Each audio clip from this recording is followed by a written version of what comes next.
eu comprava um cartão de 10 euros, inclusive eu fui para lá naquela virada em Portugal do escudo para o euro, né? Então eu peguei as duas moedas, mas eu lembro que o cartão custava 10 euros e eu usava esses 10 euros para conversar com a minha mãe no domingo e acabou, depois só na outra semana. Um túnel de solidão e depois só na outra semana, era muito jovem e tal.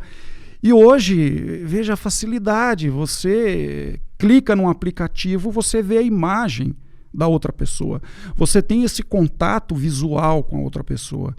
E veja, eu acho que isso, por um lado, pode ser muito positivo, sem dúvida, mas eu acho que isso também pode ser negativo. Tem esse aspecto sombrio Sim. que paira a tecnologia. Eu vou dar um exemplo, né?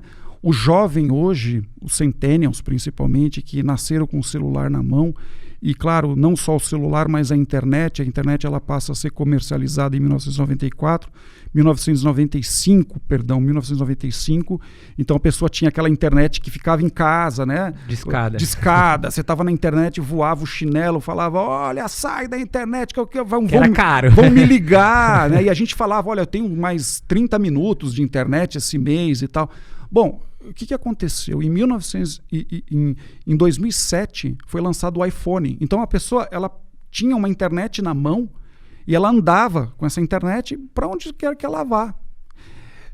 De alguma maneira, o que eu percebo é que isso alterou o comportamento das pessoas, né? Então eu gostaria de falar dessa coisa da imagem, porque eu lembro que quando eu era muito mais jovem e eu tinha um contato muito maior com as pessoas, né, com os jovens, porque, veja, não tinha computador, essas coisas, né, eram coisas escassas.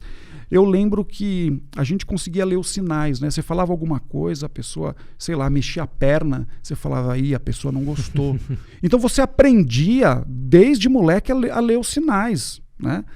Agora, hoje, como você tem esse contato enquadrado pela tela, inclusive você pode conversar sem ver aquela outra pessoa, eu acho que isso faz com que o jovem, principalmente, e o adulto, fica cada vez menos treinado nessa atividade do relacionar-se corpo a corpo.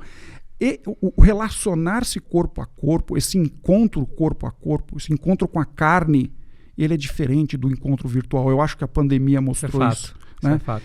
E de alguma maneira, eu acho que é a tecnologia transformando o nosso comportamento. Então, eu acho que é importante que fiquemos atentos a isso, porque é um fenômeno que, pelo fato de estar muito próximo de nós, é difícil de ver. Eu costumo dizer o seguinte, olha, quando você tem um texto que está lá no século V a.C., né, sei lá, você pega uma obra do Platão, o Teeteto do Platão, que ele vai discutir o que é conhecimento, é uma obra difícil de ler porque ela está em grego, né? Eles estão num contexto cultural diferente do nosso. Eu estou aqui no Brasil, não falo grego, mas falo português, estou num contexto cultural totalmente diferente, então eu tenho que transpor, na medida do possível, né, todo esse ato cultural e tentar, né, entender, né, aquele texto. Então veja que esse é um trabalho difícil de se fazer porque está muito longe. Mas quando eu estou diante de um quadro, por exemplo, e o quadro está muito perto, eu também não consigo ver, que é o que acontece em relação à tecnologia. É um fenômeno muito próximo de nós e, por vezes, causa um certo mal-estar, porque a gente não consegue dar conta desse fenômeno. Acho que esse exemplo que você comentou agora é um exemplo clássico de como somos reféns da tecnologia em determinados casos de uso, né? O fato da gente mudar o nosso comportamento por algum estímulo da tecnologia ou por alguma transformação digital, digamos falando, é algo perigoso, né? Dado que nós criamos aquilo. Sim. Então, é um ponto que eu também analiso bastante.